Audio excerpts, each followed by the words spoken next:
segment is about body language, which is so important. You already know what you're going to say. You have it all down in your mind, but that's all happening up here, inside.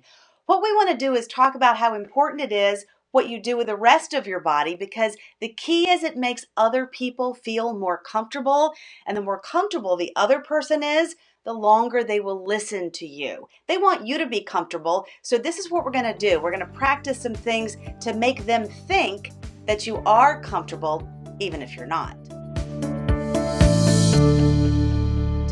First of all, if you're a little nervous and you're backstage, or maybe you're in a room by yourself before you go meet with someone for an interview, or you in front of a lot of people giving a speech, if you feel nervous, sometimes people want to tense up like this. At least I do. So a good thing to do is to stomp your feet a few times. Not hard, just a little bit. It kind of helps your body relax.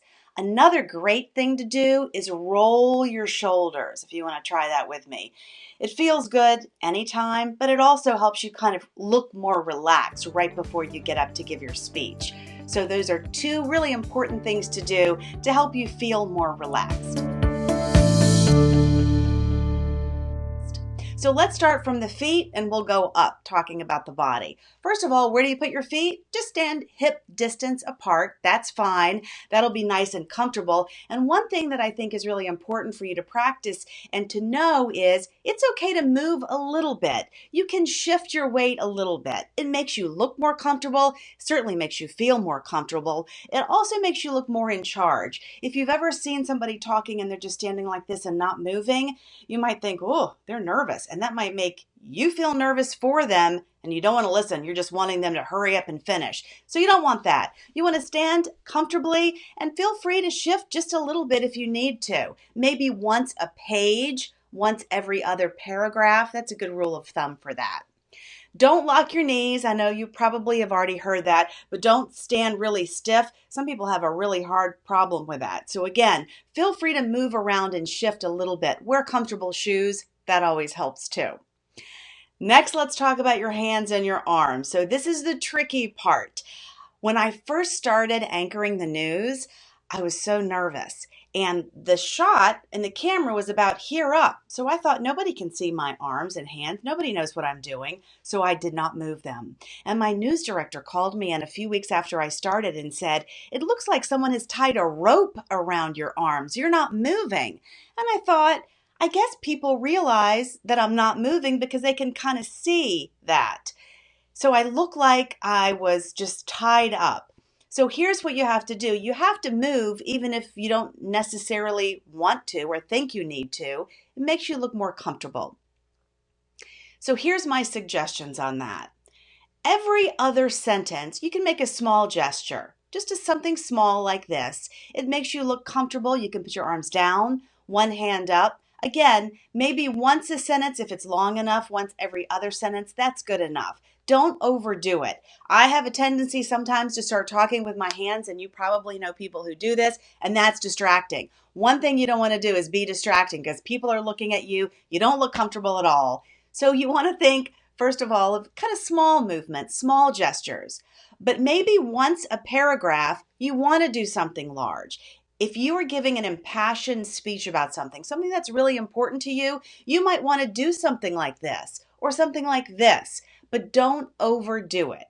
The best way to do that is just record yourself and see if you feel like you're overdoing it.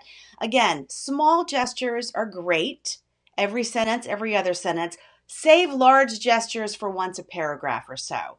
That's a good rule of thumb. Again, everything is kind of subjective and you can do more or less depending on the topic of your speech, but I don't want you to overdo it, thinking that you have to move around a lot, because what you really want is people to listen to the speech that you've taken so long to prepare.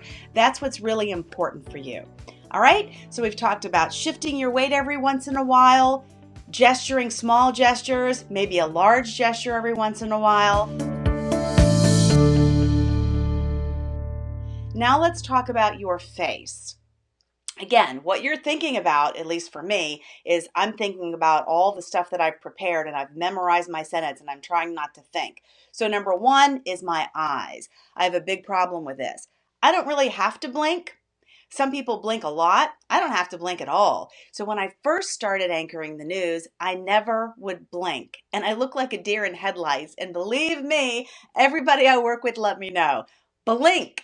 The reason is you want to make people think that you're comfortable. So again, you might need somebody else to critique you on this, or you might just video yourself and just see how you're doing. But again, try to blink naturally.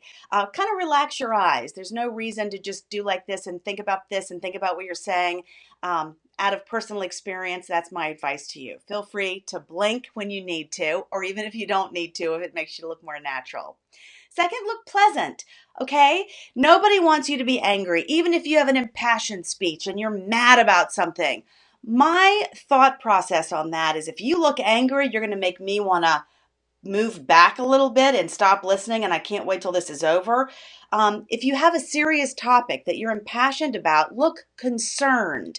There's a big difference between looking angry about something and looking concerned. When you present a topic to another person, or maybe something that you're impassioned about with a job interview, you want to feel like you're concerned about something, that you've thought it through, and that you're not going to cause a problem. They don't want you to rush off the stage. They want to hear more about what you're saying because you're concerned about something. So practice looking concerned. Again, there's nothing wrong with looking pleasant. There's nothing wrong with smiling. People love it when you smile. Again, that all depends on the topic that you're presenting, but hopefully you'll find a bright light in whatever topic you're talking about, and you can present a smile because people really respond well to smiles. Again, blink when comfortable, move your head when comfortable, look people in the eye. You can look down every once in a while because you don't want to just look at them and stare at them and make them feel uncomfortable. Have you ever talked to someone and they just stare at you and look at you and you just feel like, oh, please take a break?